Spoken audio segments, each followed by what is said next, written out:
इनके राज्य में एक बार की बात है, ये दिग्विजय करने के लिए अपने महल से बाहर निकले। पहले के राजा जो हुआ करते थे ना, वो आखेट खेलने के लिए वनों में जाया करते थे, शिकार करने के लिए वन में जाया करते थे। एक बार परीक्षित जी महाराज अपने महल से शिकार आखेट खेलने के लिए जंगल की ओर चल पड़े। वहां पर उन्होंने क्या देखा कि एक बैल और एक गाय दुखी होकर के एक दूसरे से चर्चा करते हैं। और क्या देखते हैं? बोले एक काला काला पुरुष हाथ में डंडे लिए उन गाय और बैल को मार रहा है, कसाई की तरह पीटता चला जा रहा है। कैसे?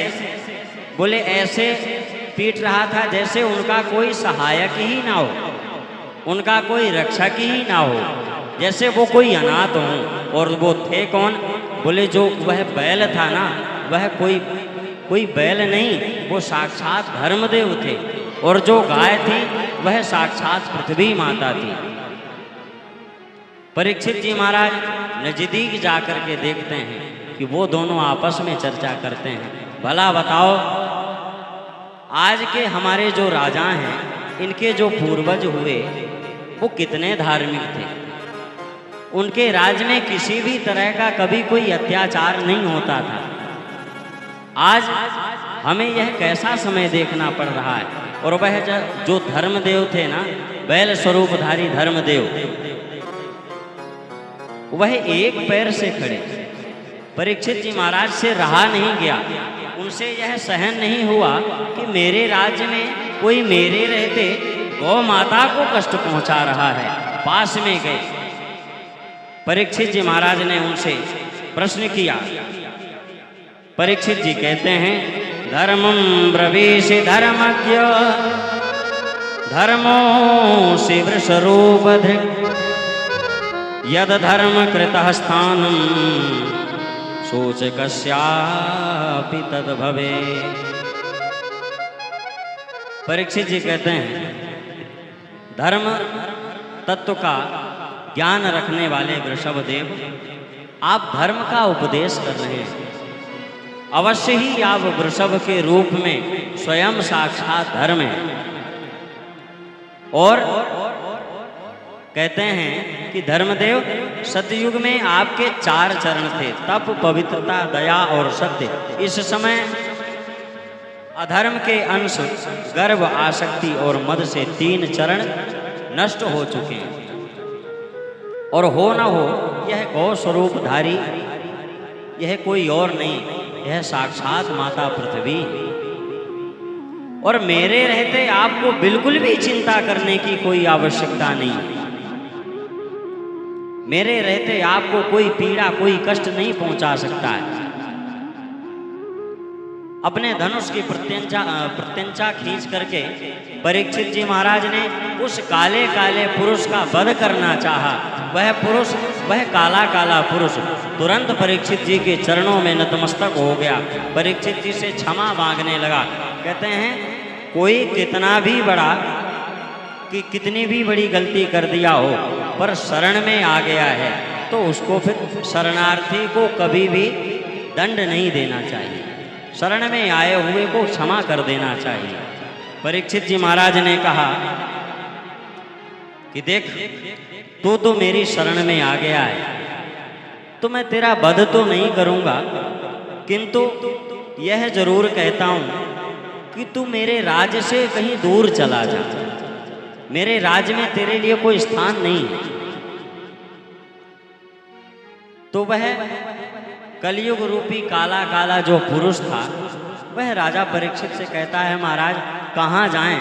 आपका तो एक छत्र साम्राज्य है, जहाँ भी जाते हैं वहाँ हमें दिखाई पड़ता है कि आप धनुष पर बाण चढ़ाए हुए मेरा वध करने के लिए तैयार खड़े हैं। मैं कहाँ जाऊं, कहाँ रहूं? तो परीक्षित जी महाराज ने उस कलयुग को पहले 4 स्थान दिए: द्यूत, मद्यपान और परस्त्री संग जब यह कलयुग चारों तरफ घूम लिया, इसको यह चारों स्थान नहीं मिले, तो यह परीक्षित जी महाराज के पास वापस आता है, कहता है महाराज आपके द्वारा दिए गए जो 4 स्थान है ना, इन चारों में से कोई आपके राज्य में दिखाई नहीं पड़ता है। तो फिर परीक्षित जी महाराज ने उस कलयुग को 5वां स्थान सुवर्ण दिया, स्वर्ण, और आजमाने के लिए वह कलयुग देखा कि राजा परीक्षित के मुकुट में ही स्वर्ण है, तो वहीं मुकुट पर ही जाकर के वो पर राजा परीक्षित की खोपड़ी में जाकर के बैठ गया। और जब से वह कलयुग राजा परीक्षित के मुकुट में जाकर के बैठा, सोई राजा परीक्षित की बुद्धि घूमी। जंगल में आखेट करते करते राजा परीक्षित थक गए, उन्हें जोर की प्यास लगी। पास ही समीक मुनि का आश्रम था, वहाँ गए। उन्हें जोर की प्यास लगी थी, समीक मुनि अपनी साधना में लीन थे। वहाँ आवाज़ लगाते हैं, कोई है, मुझे जोर की प्यास लगी है, मुझे जल पीना है, कोई हो तो मुझे जल दे दो। अब देखो कलयुग इनकी खोपड़ी पर बैठा, तो इनके मन में, इनकी बुद्धि में विचार क्या आता है? आश्रम में कोई भी नहीं। समीक मुनि को राजा परीक्षित ने देखा कि ये समाधि में बैठे हैं, पर मन में भाव आता है कि नहीं, ये समाधि में नहीं बैठे हैं, ये मुझे देख करके ये ढोंग रचा रहे हैं, साधना करने का ढोंग रचा रहे हैं। मैं राजा हूं। इनके मन में अभिमान आ गया, मैं राजा हूं, मेरा सम्मान करने के लिए खड़े नहीं हुए। महाराज जिसके ऊपर कलयुग का वास हो जाता है ना, फिर उसको यही अभिमान और स्वाभिमान दिखाई पड़ने लग जाता है, अपने से सम्माननीय जनों के सामने भी। अभी आप आगे की कथा में सुनेंगे दक्ष प्रजापति को क्या हुआ। दक्ष प्रजापति के आने पर, सभा में आने पर भगवान भोलेनाथ खड़े नहीं हुए, तो दक्ष प्रजापति को यह लगा कि ये हमारा सम्मान नहीं कर रहे हैं। बस वहीं से द्वेष हो गया, सापा सापी का कार्य हुआ। अभी आगे की कथा में आप सुनेंगे। राजा परीक्षित को लगा यह मुझे देख करके ढोंग रचा रहे हैं, कोई साधना तपस्या कोई ध्यान नहीं कर रहे हैं, कुछ भी नहीं कर रहे हैं। राजा परीक्षित गुस्सा होकर के आश्रम के बाहर निकले और देखा उन्होंने कि देहली पर एक मरा हुआ सर्प है। अपनी बाण की नोक से उस सर्प को उठाया, ले जाकर के मुनि के गले में डाल दिया और वहाँ से अपने महल को चले गए। महल में पहुँचते ही जैसे ही उन्होंने अपने मुकुट को उतार करके किनारे रखा, सोई उन्हें बड़ा पश्चाताप हुआ। इधर किसी ने जाकर के समीक मुनि के पुत्र श्रृंगी ऋषि को, पास में ही खेल रहे श्रृंगी ऋषि को बताया कि देखो राजा परीक्षित आए थे और राजा के द्वारा ऐसा ऐसा अपमानजनक कार्य आपके पिता के साथ किया गया है।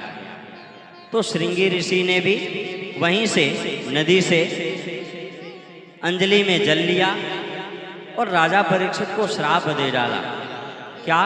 बोले जिस कुलांगार राजा ने मेरे पिता के गले में मरा हुआ सर्प डाला है, मैं श्राप देता हूँ कि आज के ठीक 7वें दिन उसी राजा परीक्षित को इसी सर्प का पूर्वज जो तक्षक है, उस तक्षक के डस लेने से उस राजा परीक्षित की मृत्यु हो जाएगी। अब जब और इतना श्राप देकर के श्रृंगी ऋषि वहाँ पर जोर जोर से रोने लगे। अब समीक मुनि की आंखें खुली, ध्यान टूटा। अब किसी किसी के मन में शंका आती है कि महाराज जब राजा परीक्षित आए, आवाज लगाए, तो समीक मुनि का ध्यान क्यों नहीं टूटा और अपने पुत्र के रोने की, चिल्लाने की आवाज़ सुन करके ध्यान कैसे टूट गया? तो इसका मतलब समीक मुनि ढोंग कर रहे थे? नहीं, ढोंग नहीं कर रहे थे। देखो विचार करो कि राजा परीक्षित जी महाराज की रक्षा स्वयं नारायण ने गर्भ में कर दिया और उन भगवान के परम भक्त राजा परीक्षित को जब ऐसा श्राप लग जाए, तो भगवान की जो छवि समीक मुनि के हृदय में विराजमान थी, तो भगवान घबराएंगे कि नहीं घबराएंगे? भगवान घबरा गए कि अरे मेरे भक्त को श्राप लग गया है। तो समीक मुनि के हृदय से वह भगवान नारायण की छवि गायब हो गई और जैसे ही छवि गायब हुई, सोई समीक मुनि का ध्यान टूटा, समाधि टूटी। यह है इस शंका का उत्तर। लोग शंका कर लेते हैं ना कि राजा आए तब तो आंख नहीं खोले, और जैसे ही बच्चे के रोने की आवाज़ सुने सोई आँख खोल करके बैठ गए। तो ऐसा नहीं, भगवान के भक्त को श्राप लगा है। आज भगवान शांत कैसे रह सकते हैं? समीक मुनि के हृदय में भगवान की जो छवि थी वह अंतर ध्यान हो गई। समीक मुनि ने अपने पुत्र श्रृंगी से पूछा, बेटा क्यों रो रहे हो, क्यों दुखी हो, क्यों परेशान हो? तो श्रृंगी ऋषि ने सब की सब कथा सुना दिया। पिताजी, राजा परीक्षित आए थे, आपके गले में मरा हुआ सर्प डाल गए। मैंने क्रोध के वश में होकर के उन्हें श्राप दे दिया। क्या श्राप दिया? कि आज के ठीक 7वें दिन इसी सर्प का पूर्वज जो तक्षक है, उस तक्षक के डस लेने से उस राजा की मृत्यु हो जाएगी। राजा को श्राप लगने में भी ताली बजानी है क्या?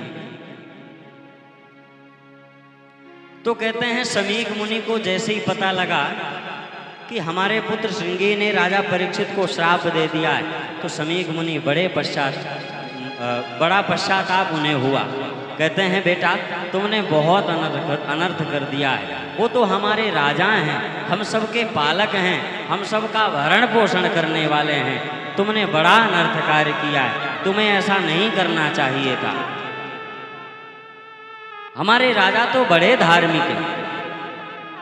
मान लो अज्ञानवश भूलवश कोई उनसे ऐसी गलती हो गई तो इतना बड़ा श्राप उन्हें देने की क्या जरूरत थी? और अपने कुछ 2-4 शिष्यों को भेज करके समीक मुनि ने संदेशा भेजवाया राजा परीक्षित के यहाँ पर कि राजन, अब तुम अपनी मुक्ति का उपाय कर लो, क्योंकि तुम्हें 7 दिनों में मरने का श्राप लग चुका है। समीक मुनि के आश्रम के जो 2-4 शिष्य थे, विद्यार्थी थे, वो जाकर के राजा परीक्षित को संदेशा देते हैं, राजन आपको समीक मुनि के पुत्र श्रृंगी ऋषि का श्राप लग चुका है, आज के ठीक 7वें दिन आपकी मृत्यु हो जाएगी। राजा परीक्षित को यह बात सुनकर के कष्ट नहीं हुआ, वो बड़े प्रसन्न हुए। भले श्राप ही सही, मृत्यु ही सही, पर मेरे इस अनर्थ कार्य का प्रायश्चित मुझे मिल गया। राजा परीक्षित अपना राजपाट छोड़ करके अपने बच्चों के हाथ में राज्य की जिम्मेदारी सौंप करके गंगा जी के तट पर जाते हैं। अब जहाँ पर जो राजा जाए और प्रजा ना पहुँचे, ऐसा कैसे हो सकता है? अभी यहाँ मोदी जी आ जाएं और जो सोच लो कि वहाँ एक भी व्यक्ति ना जाए, ऐसा कैसे हो सकता है? राजा परीक्षित गंगा जी के तट पर पहुँचे, वहाँ भीड़ लग गई, साधुओं की, महात्माओं की, ऋषियों मुनियों की, सबकी भीड़ लग गई। अब राजा परीक्षित वहाँ सबसे प्रश्न करते हैं, महाराज जिसकी मृत्यु निकट हो उसे क्या करना चाहिए? जिसकी मृत्यु 7 दिनों में ही होने वाली हो उसको क्या करना चाहिए? देखिए हमारी और आपकी मृत्यु भी ना 7 दिनों में ही होने वाली है। समझ में आई बात? नहीं समझ में आई? कैसे 7 दिनों में होने वाली है? आप कह दो महाराज ऐसी भागवत क्यों सुना रहे हो कि 7 दिन बाद हम मर जाएं? ऐसा नहीं है। 7 दिनों में मृत्यु से हमें यह समझना चाहिए कि जो 7 दिन होते हैं ना, रविवार से लेकर के शनिवार तक 7 दिन होते हैं कि नहीं होते हैं? तो जब हम और आप मरेंगे तो कोई अलग से 8वां दिन आएगा क्या? इन्हीं 7 दिनों में तो होने वाली है। इस प्रकार हमारी और आपकी भी मृत्यु 7 दिनों में ही होने वाली है। तो हमें भी निश्चिंत होकर के नहीं बैठना चाहिए, हमें भी अपने मुक्ति का साधन ढूंढते रहना चाहिए, क्योंकि अंत में पता है क्या होता है? जन्म जन्म मुनि जतन कराई, जन्म जन्म मुनि जतन कराई, जन्म जन्म मुनि जतन कराई, जन्म जन्म मुनि जतन कराई, अंतराम कहिया आवत नाई, अंतराम कहिया आवत नाई, अंतराम कहिया आवत नाई।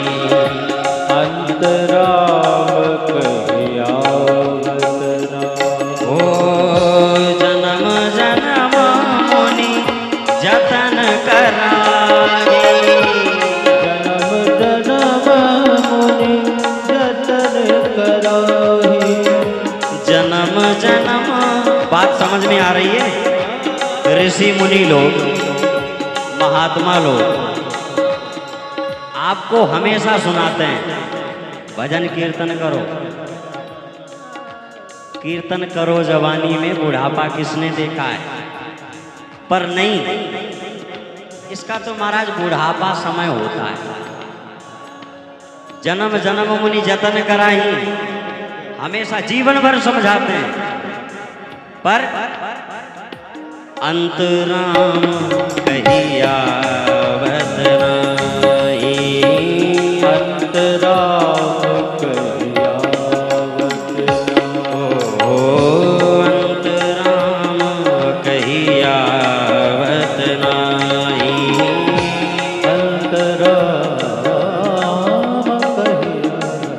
तो 7 दिनों में ही हमें और आपको भी जाना है, इसलिए हमें हमारी मुक्ति का साधन ढूंढते रहना चाहिए। बुढ़ापे के भरोसे नहीं बैठना चाहिए। जब दांत रहेगा नहीं, ढंग से शुद्ध शब्द का उच्चारण होगा नहीं, बुद्धि काम करेगी नहीं, आंखों से कुछ दिखाई देगा नहीं, उस समय के लिए रुकते हो कि तब भगवान का नाम ले लेंगे। तब कहाँ से भगवान का नाम ले लोगे? अच्छा, जो कार्य जिस जोश में आप जवानी में करते हो, आप कोई वजन उठा लो, 50 किलो का वजन उठा लो, आप कहो महाराज बुढ़ापे में भी यही वजन उठाना है, उठाओगे? तो भगवान का नाम इतना हल्का है क्या? इसको तो महाराज जवानी से ही लेना चाहिए, भगवान के नाम को गाना चाहिए। कभी इस आशा में नहीं बैठना चाहिए कि इसका समय तो अलग होता है, जब बूढ़े हो जाएंगे तब महाराज भागवत सुनेंगे। अच्छा, भागवत केवल बुढ़ों के लिए ही है क्या? केवल बूढ़ों के लिए ही है क्या भागवत की कथा? तो राजा परीक्षित जी महाराज साधु महात्माओं से, ऋषियों मुनियों से प्रश्न करते हैं, महाराज जिसकी मृत्यु अत्यंत निकटतम आ गई हो, 7 दिनों में जिसकी मृत्यु होने वाली हो, उसके मुक्ति का क्या साधन है? किसी ने कुछ नहीं बताया। अब विचार करो कि भगवान जिसकी रक्षा गर्भ में कर दियो हो, उसका कोई बाल बांका कर सकता है क्या? जाको राखे साइया मार सके ना कोई, बाल न बांका कर सके जो जग बैरी होए। परीक्षित जी की रक्षा तो भगवान ने ही कर दिया है, अब किसी का श्राप उनका क्या बिगाड़ सकता है? भगवान की प्रेरणा से वहां पर वेद व्यास भगवान के पुत्र महाभागवत श्री सुखदेव जी महाराज का आगमन होता है। तत्रा भवद भगवान व्यास पुत्रो यदृच्छया गामठ मानो नपे अलक्ष्य लिंगो निज लाभ तुष्टो वृतश्च बालैरवधूत वेशा। कभी कभी कोई महात्मा पहुंच जाए तो उन महात्माओं के पीछे छोटे छोटे बच्चे भगने लग जाते हैं ना, महात्माओं का हंसी मजाक उड़ाने लग जाते हैं ना। बस ठीक इसी प्रकार बच्चों ने, स्त्रियों ने उन श्री व्यासनंदन सुखदेव जी महाराज को घेर रखा था। सुखदेव जी महाराज वहाँ पर पहुँचे। परीक्षित जी समझ गए कि यह नारायण की ही प्रेरणा से हमारे कल्याण के लिए यहाँ पर आए हैं। सुखदेव जी को उचित स्थान पर बैठाया गया, सुखदेव जी का स्वागत सत्कार किया गया, परीक्षित जी महाराज के द्वारा उनका पूजन किया गया और परीक्षित जी ने उन्हें अपना गुरु बना करके, गुरु रूप में स्वीकार करके सुखदेव जी से प्रश्न किया, महाराज जिसकी मृत्यु अत्यंत निकट आ गई हो, जिसकी मृत्यु 7 दिनों में होना सुनिश्चित हो गया हो, उस मरणशील जीव को क्या करना चाहिए? अपनी मुक्ति का साधन क्या ढूंढना चाहिए? बस राजा परीक्षित के इन्हीं प्रश्नों का उत्तर श्री सुखदेव जी महाराज ने द्वितीय स्कंद से लेकर के 12 स्कंद पर्यंत दिया है। आइए यहीं पर हमारा प्रथम स्कंद समाप्त होता है। हम और आप सभी 2-4 बार भगवान नाम संकीर्तन करें, तत्पश्चात आगे की कथा में प्रवेश करें।